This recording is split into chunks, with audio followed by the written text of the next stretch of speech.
최악의 시나리오입니다. 기사 같이 보시죠. 반격 벼르던 최악의 시나리오 당혹스러워하고 있다라는 겁니다. 권성동 원내대표 얘기 잠깐 들어보고 오실까요?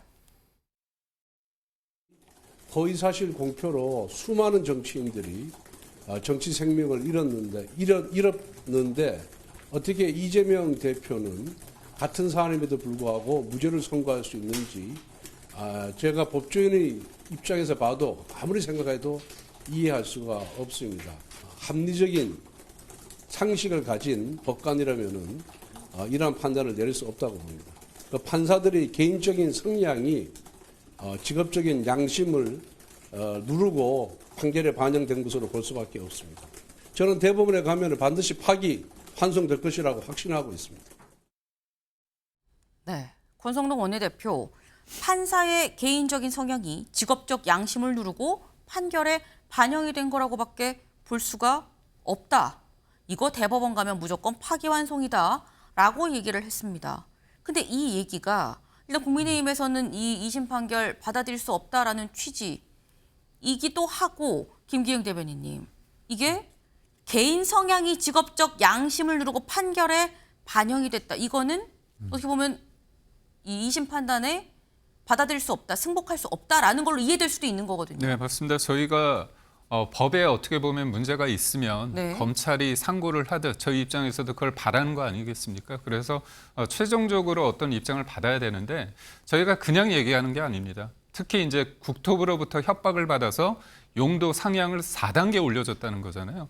건설업을 하시는 분들이나 요즘은 이제 부동산에 대해서 관심이 있기 때문에 자연 녹지에서 준주거 녹지로 4단계가 되면 수천억의 어떤 돈을 버는 거고 실제로 3천억의 어떤 이득이 생겼다는 거 아닙니까? 그러니까 이른바 그 백현동 관련해 가지고 로비스트를 쓴 거잖아요. 그 사람이 누굽니까?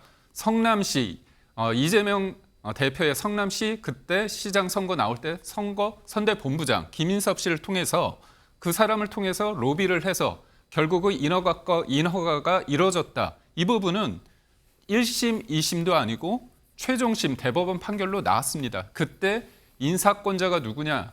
이재명 대표라고 대법원 판결에 나오지 않았습니까? 그렇기 때문에 이게 국토부의 압박으로 인해서 4단계가 이뤄진 건지 아니면 이재명 대표의 어떤 그런 거로 이뤄진 건지는 이미 결과가 나왔기 때문에 대법원 그 판결을 통해서 본다면 당연히 파기환송이 될 수밖에 없다. 저희는 그렇게 보는 겁니다. 네, 2심 판단을 납득할 수 없기 때문에 대법원에 간다면 당연히 유죄 취지로 파기환송이 될 수밖에 없다라고 말씀을 하셨어요. 이건 짧게 김진욱 대변인님 말씀도 같이 좀 들어봅니다. 그 국민의힘이 항소심 재판부의 판단에 불만을 가질 수는 있습니다. 그렇지만 불복하면 안 되는 거죠. 불만과 불복은 다른 것이니까요. 지금 이번에 항소심 재판부가 지난번 손준성 검사의 1심 유죄 판결을 2심에서 무죄로 뒤바꾼 재판부입니다. 그런 재판부에게 판사 개인의 성향 때문이다라고 얘기하는 것 정말 있을 수 있는 얘기입니까? 법리가 잘못됐다, 잘못 적용됐다 이런 식으로 얘기를 할 수 있어도 어떻게 판사의 성향을 거들먹거리면서 비판할 수 있는지 저는 도저히 납득할 수 없다고 생각하고 법치주의를 바로 세우겠다는 게 보수라면 보수에서는 좀 제발 이 재판부의 판단에 대해서 존중하는 모습을 먼저 보여주시기 바란다 이런 말씀 드리고 싶습니다. 네, 승복을 해야 된다라는 이런 취지의 말씀을 또 하셨어요. 그런데 국민의힘이 당혹스러울 수 있는 거는 이해가 되는데 당혹스러운 사람 여기도 사실 또 있습니다. 당혹스러운데 이제는 약간 관심에서 좀 멀어지는 거 아니야라는 우려마저 갖고 있는 데도 있다. 다음 기사 볼까요? 입지 좁아진 비명계입니다. 일부 주자는 경선 포기를 검토하고 있다라는 거죠. 어제 이재명 대표의 무죄가 선고되고 난 다음에 비명계 이른바 대권 주자들, 잠룡들 SNS에 글을 올렸습니다. 뭐라고 올렸느냐? 김부겸 전 총리 다행입니다. 당원으로서 한시름 덜었습니다. 김경수 전 지사 이재명 대표 2심 무죄 사필 규정입니다. 위로와 축하를 드립니다. 그리고 김동연 지사 사필 규정입니다. 라고 얘기를 했습니다. 축하합니다. 한시름 덜었습니다. 다행입니다. 라고 얘기를 하긴 했습니다만 아까 저희 기사에도 나왔죠. 일부 주자는 경선 포기도 검토하고 있다. 김진욱 대변인님. 혹시 조기 대선이 만약에 열린다면 이재명 대표의 추대로 가는 거 아니야라는 얘기도 어제 살짝 나왔어요.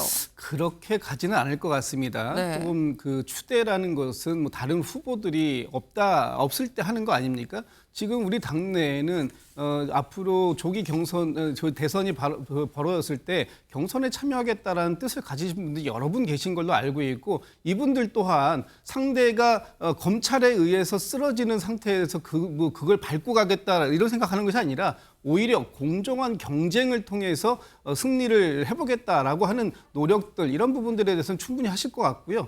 뭐 지난번에 여러분들을 만나시고 하셨습니다만, 이재명 대표의 당내에서의 리더십이 상당히 견고하다. 그런 견고한 리더십을 앞으로 어떻게 극복해 나갈 것인가 하는 부분이 경쟁을 지금 준비하시는 분들의 가장 큰 숙제다라고 생각되는데, 그 숙제를 위해서 최선을 다하실 것이다 생각합니다. 네, 이재명 대표의 뭐 추대는 아닐 것이다. 왜냐하면 경선에 나온다는 사람이 있지 않느냐라고 말씀하셨는데, 실제 만약에 대선이 열린다고 한다면 지금 여기 입지가 좁아진 비명계에 실제 경선까지 나올 것이냐, 지금의 뜻 그대로 경선까지 참여로 갈 것이냐 여부도 같이 좀 봐야 되는 거 아닌가라는 생각을 좀 해봅니다. 다음으로 넘어가 봅니다.